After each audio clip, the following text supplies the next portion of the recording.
What happens when two of the world's most famous fighter jets face each other?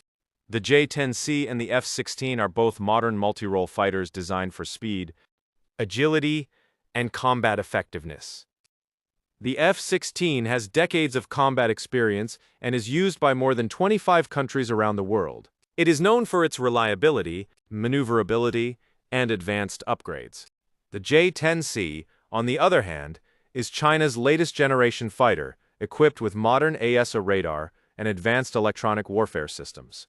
One of its biggest advantages is the PL-15 missile, which is designed for long-range air combat. Both aircraft can fly at speeds above Mach 2 and perform impressive aerial maneuvers. So which fighter wins? The truth is, the outcome depends on the pilot, the mission, training, and the technology being used. In modern air combat, there is rarely a simple answer. Would you choose the J-10C or the legendary F-16?